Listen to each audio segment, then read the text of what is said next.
হাতে সময় কম থাকলে আর পটল দিয়ে দারুণ কিছু নতুন রেসিপি বানাতে মন চাইলে এই রেসিপিটা বাড়িতে বানিয়ে দেখতে পারেন।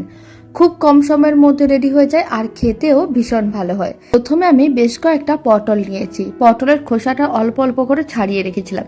আপনারা চাইলে পুরো খোসাটাও ছাড়িয়ে নিতে পারেন। আর খুব ভালো করে জল দিয়ে ধুয়ে পরিষ্কার করেও রেখেছিলাম। এবার এক সাইডে রেখে দিয়েছি। কড়াইতে কিছুটা পরিমাণ জল নিয়েছিলাম, জলটা ভালো করে গরম করে নিয়েছি। ফ্লেমটা মিডিয়ামে আছে। সমস্ত পটলগুলো গরম জলের মধ্যে দিয়ে দিতে হবে। আর আমি দিয়ে দিচ্ছি দুটো টমেটো। এখানে আমি দুটো মিডিয়াম সাইজের টমেটো দিয়ে দিলাম। আপনারা চাইলে একটা টমেটোও দিতে পারেন। এবার 10 মিনিটের মতন রান্না করে নিতে হবে যাতে সমস্ত কিছু ভালো করে সেদ্ধ হয়ে যায়। ঢাকনাটা বন্ধ করে মিডিয়াম ফ্লেমে 10 মিনিট রান্না করে নিয়েছি। 10 মিনিট রান্না করে নিয়েছিলাম। এবার ঢাকনাটা খুলে নিয়েছি। আপনারা দেখুন সমস্ত কিছু ভালো করে সেদ্ধ হয়ে গেছে আর কালারটাও চেঞ্জ হয়ে গেছে। এবার সেদ্ধ করে নেওয়া পটল ও টমেটোগুলোকে তুলে একটু ঠান্ডা করে নিতে হবে। আগের থেকে একটু ঠান্ডা করে নিয়েছিলাম। প্রথমে টমেটোর খোসাগুলো ছাড়িয়ে নিতে হবে। আপনারা চাইলে খোসাগুলো রেখেও দিতে পারেন, আর না হলে এইভাবে আলতো হাতে তুললে খোসাটা খুব সহজে আলাদা হয়ে যাবে। টমেটোগুলোকে ম্যাশ করে নিতে হবে। তারপরে পটলগুলোকে একইভাবে হাতাটার সাহায্যে ম্যাশ করে নিতে হবে। আপনারা চাইলে ম্যাশারের সাহায্যেও ম্যাশ করে নিতে পারেন, আর না হলে এরকম একটা হাতার সাহায্যেও ছোট ছোট টুকরো করে কেটে নিতে পারেন। সমস্ত কিছু খুব ভালো করে এইভাবে ছোট ছোট টুকরো করে নিয়েছিলাম, ম্যাশ করে নিয়েছিলাম। এবার এক সাইডে রেখে দিলাম। এবার একটা ফ্রাইং প্যানকে গ্যাসের ওভেনের উপরে বসিয়ে দিয়েছি। ফ্রাইং প্যানের মধ্যে বড় চামচে 2 চামচ সরষের তেল দিয়েছি।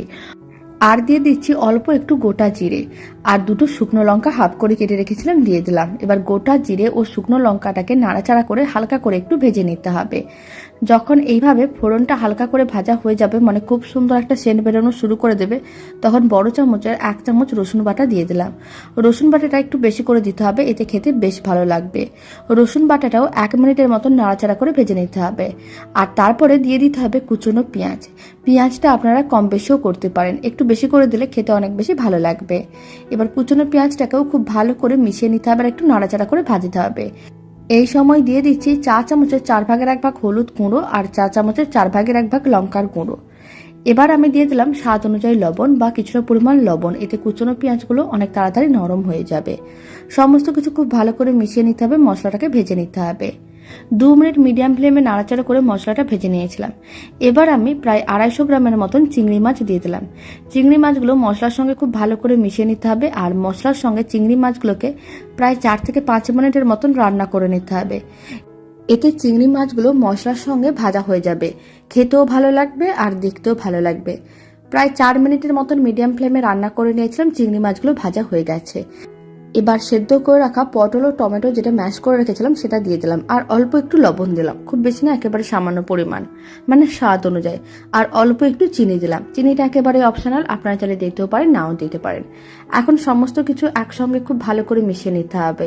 তারপরে নাড়াচাড়া করে মিশ্রণটাকে রান্নাটাকে একটু শুকনো শুকনো করতে হবে। রান্নাটা যত বেশি শুকনো করা হবে খেতে তত বেশি ভালো লাগবে। ফ্লেমটা মিডিয়াম টু হাইতে করে দিয়েছি। প্রায় 6 থেকে 7 মিনিটের মতন রান্না করে নিয়েছিলাম। আপনারা দেখুন রান্নাটা বেশ শুকনো হয়ে গেছে। এখন ফ্লেমটা অফ করে দিতে হবে। দারুণ স্বাদের রেসিপিটা একেবারেই রেডি। গরম ভাতে আর অন্য কিছুর প্রয়োজনও পড়বে না। পটল দিয়ে দারুণ কিছু রেসিপি বানাতে মন চাইলে এই রেসিপিটা বাড়িতে বানিয়ে দেখতে পারেন। ভাত, রুটি, পরোটা যে কোনো সঙ্গে খেতে ভীষণ ভালো লাগবে। প্রথমে আমি বেশ কয়েকটা পটল নিয়েছি আর পটলের খোসাটা ছাড়িয়ে রেখেছিলাম, অল্প করে খোসা ছাড়িয়েছিলাম আর অল্প করে খোসা রেখেছিলাম।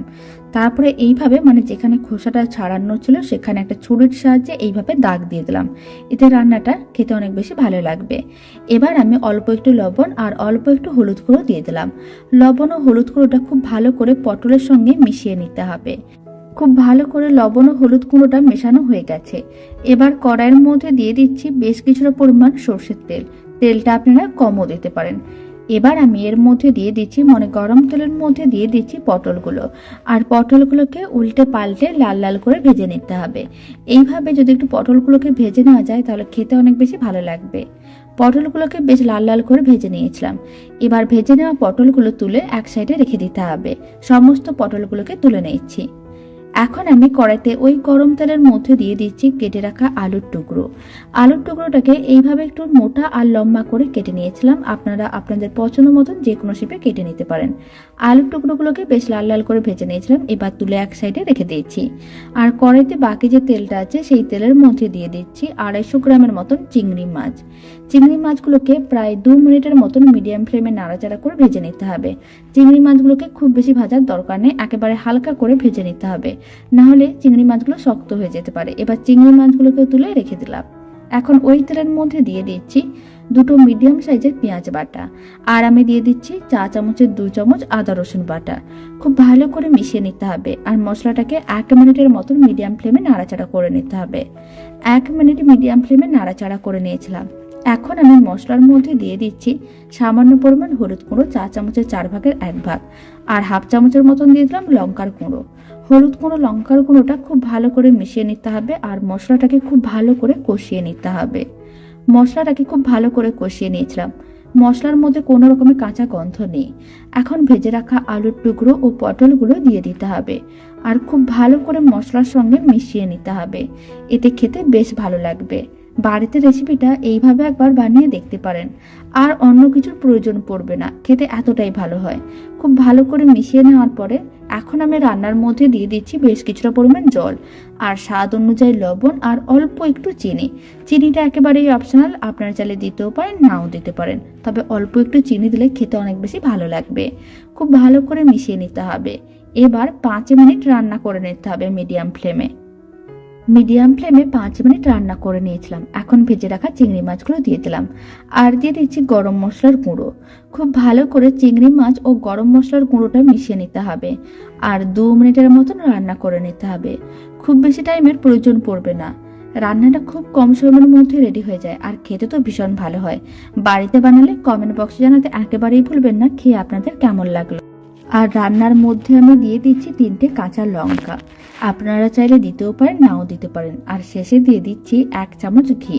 এবার ঘিটাও খুব ভালো করে মিশিয়ে নিতে হবে, তাহলেই রেডি হয়ে যাবে দারুণ স্বাদের এই রেসিপি। এখন ফ্লেমটা অফ করে দিচ্ছি। রান্নাটা একেবারেই রেডি। আর একটা সার্ভিং বোলের মধ্যে সার্ভ করে নিতে হবে। রেসিপিটা শেষ পর্যন্ত দেখার জন্য অসংখ্য ধন্যবাদ। আর ভালো লেগে থাকলে আপনারা যদি ফেসবুক থেকে রেসিপিটা দেখছেন, পেজটিকে ফলো করে নেওয়ার অনুরোধ রইল। ইউটিউব থেকে দেখলে চ্যানেলটি সাবস্ক্রাইব করে নেওয়ার অনুরোধ রইল। পাশে থাকা বেল আইকনটি প্রেস করে নেবেন নতুন রেসিপির আপডেট সবার আগে পাওয়ার জন্য।